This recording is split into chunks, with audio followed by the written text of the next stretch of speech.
Decimos que creemos en Dios hasta que llega la crisis, una bronca financiera, un problema de salud, un conflicto familiar, y ahí, mi querido hermano, nos gana la ansiedad. Queremos resolverlo por nuestros propios medios, y si nos acordamos de Dios, lo dejamos en último lugar. A veces ni oramos, y lo más loco, incluso después de recibir el milagro, seguimos dudando.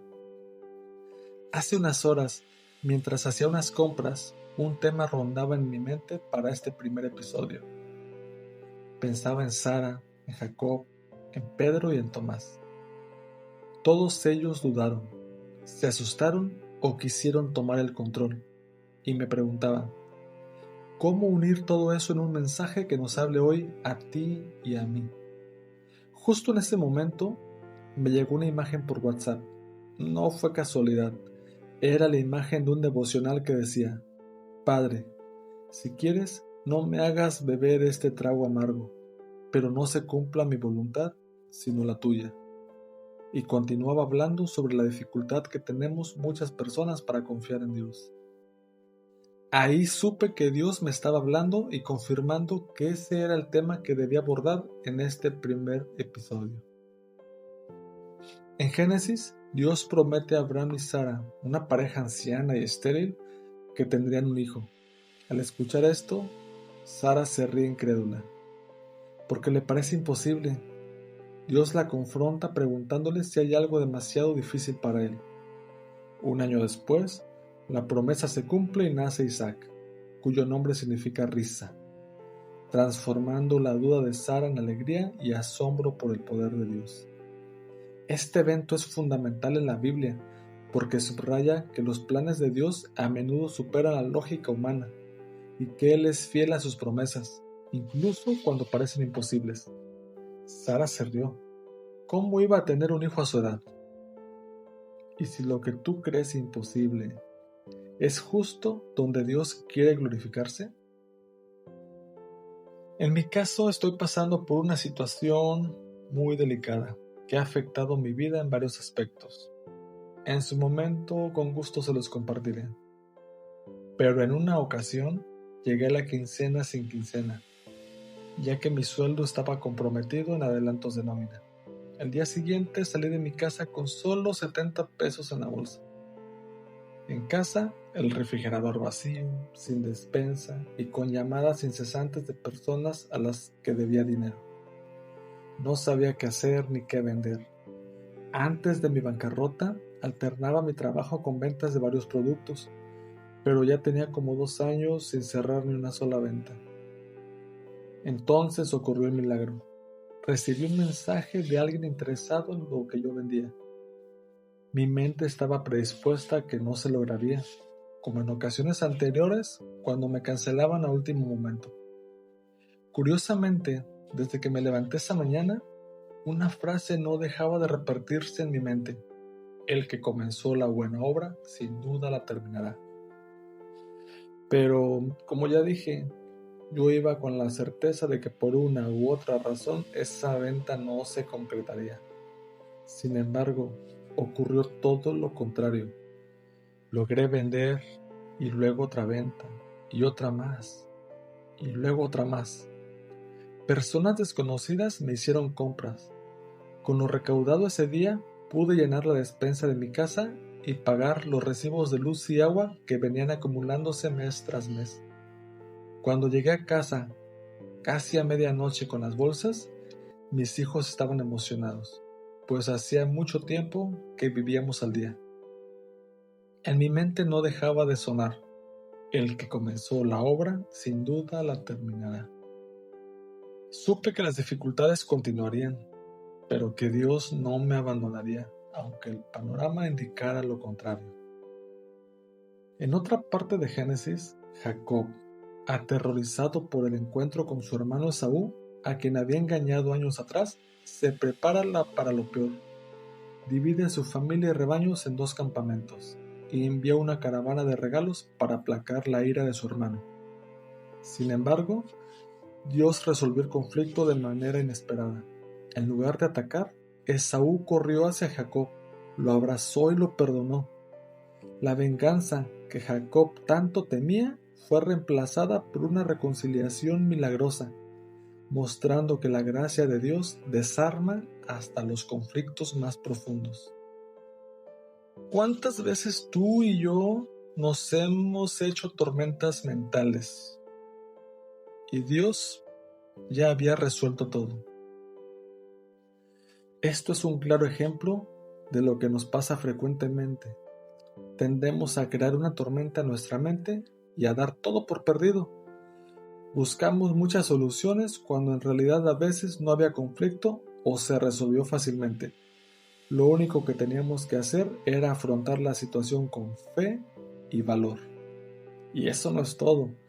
A veces hemos visto el poder de Dios en nuestras vidas e incluso lo hemos compartido con otros. Y aún así nos pasa como a Pedro. Caminó sobre el agua por la fe mientras miraba a Jesús, pero comenzó a hundirse cuando el miedo lo dominó. Al mirar la tormenta, en nuestro caso, cuando vemos el problema demasiado grande y pensamos que ni Dios nos podrá ayudar con semejante asunto. Jesús lo salvó, demostrando que Él es más poderoso que cualquier peligro, y enseñó que la fe, aunque sea pequeña, debe permanecer en Él y no en las circunstancias. Pedro caminó sobre el agua, pero dudó en medio del milagro. Su fe era genuina, pero frágil, y Jesús no lo rechazó, lo rescató y lo corrigió. Como resultado, Pedro se convirtió en un gran líder de la iglesia. Su duda fue parte del proceso. Yo he experimentado el poder de Dios en mi vida, no una, sino varias veces. Y aún así no puedo evitar dudar. Es parte de la naturaleza humana. Sin embargo, debo decir que sigo experimentando su poder. A veces estoy contra la pared y humanamente pienso que no hay salida. Y ¡zas! Ocurre el milagro. Dios se manifiesta superando todo pronóstico en contra. Y por último, a veces estamos peor que Pedro. Oramos, pedimos a Dios que proteja a nuestros hijos y padres. Asistimos a la iglesia y hasta decimos a otros que confíen en Él. Pero a pesar de haber visto y experimentado su poder, algo en nosotros duda. Estamos como Tomás, que caminó con Jesús. Fue parte de su ministerio. Y cuando le dijeron que había resucitado, no creyó. Él dijo, hasta no ver, no creer. Su escepticismo era tal que no solo quería ver, sino tocar sus heridas. Cuando Jesús se le aparece, le dice, no seas incrédulo, sino creyente. Ahí Tomás representa a aquellos que, aunque llamándose creyentes, necesitan evidencia. Jesús no lo reprendió con dureza, sino que se rebeló ante él. El resultado, Tomás hizo una de las confesiones más profundas: Señor mío y Dios mío. Las dudas no lo descalificaron, lo llevaron a una fe más profunda. ¿Qué revela esto? Que Dios no desprecia al que duda, sino que lo llama a acercarse. La duda, el miedo o la incertidumbre pueden ser el umbral de una fe más profunda si se manejan con humildad y búsqueda sincera. Todos estos personajes no fueron excluidos, sino transformados. Dios no los descartó, al contrario, los usó y les mostró que su plan era mejor. Y Jesús, incluso él en Getsemaní, pidió que si era posible no pasara por ese trago amargo. Pero esa, mi hermano, esa es otra historia. A veces tú y yo queremos algo con todo el corazón, un trabajo, una relación, una salida fácil a un problema.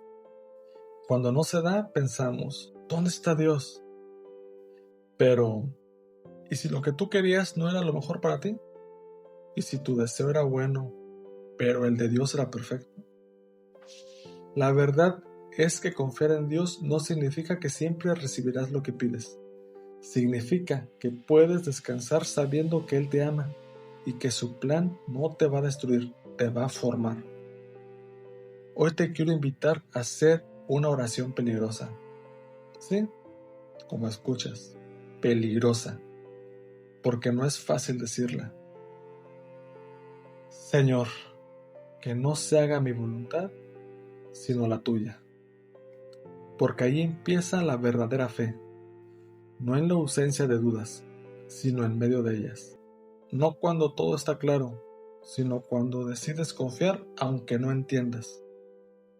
Así que si tu fe tiembla, tranquilo, Dios no se aleja, se acerca. Y en ese temblor, Él te revela que su deseo es mejor. Y así llegamos al final de este primer encuentro. Hoy hemos visto que Sara, Jacob, Pedro y Tomás, y yo mismo, hemos compartido la misma lucha, la batalla entre lo que queremos y lo que Dios quiere, entre nuestra lógica y su promesa, entre el miedo y la fe. Pero el mensaje más fuerte que nos dejan sus historias no es que fueran perfectos, sino que Dios se encontró con ellos exactamente donde estaban, en su duda, en su miedo, en su intento de controlar todo. Y no los regañó para alejarlos, los corrigió para acercarlos. Por eso, hoy quiero dejar contigo una oración. No es una oración mía, es la oración que el mismo Jesús hizo en sus momentos de mayor angustia humana, en el huerto de Getsemaní. Es la esencia de todo lo que hemos hablado. ¿Por qué no hacerla nuestra? ¿Por qué no la hacemos juntos en este momento? No hace falta que repitas mis palabras si no te sientes cómodo, pero si quieres, puedes hacerlas tuyas en tu corazón.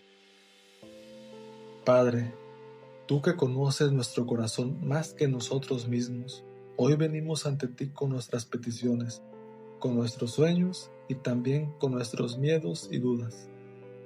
Reconocemos que muchas veces, como Sara, nos reímos ante lo imposible. Como Jacob, nos hacemos tormentas en la mente.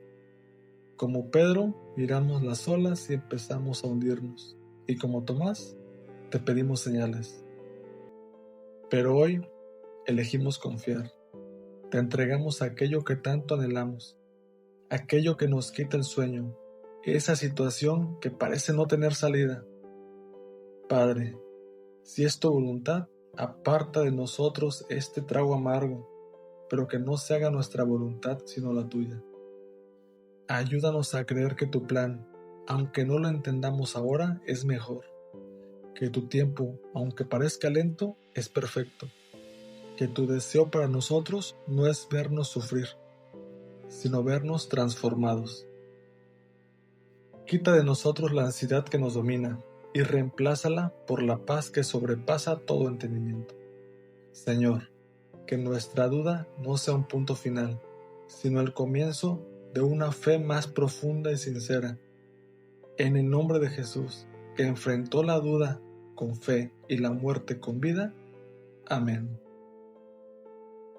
Amén, hermano, hermana, recuerda esto. Hacer esta oración no es un acto de derrota, sino de victoria. No es renunciar a lo que quieres, es confiárselo a alguien que ve más allá. Es el primer paso para pasar de una fe basada en los resultados que nosotros esperamos a una fe basada en el carácter de Dios. Si tu fe tiembla hoy, tranquilo. Esta vibración no es la de alejamiento, es la de Dios acercándose a ti. En ese temblor, Él te revela que su deseo es mejor. Gracias por permitirme compartir este tiempo contigo. Si este mensaje resonó en tu corazón, te invito a que lo compartas con alguien que creas que lo necesita. Y abajo, en los comentarios, me encantaría leer tu experiencia. ¿En qué situación necesitas decir, hágase tu voluntad? Nos vemos en el próximo episodio.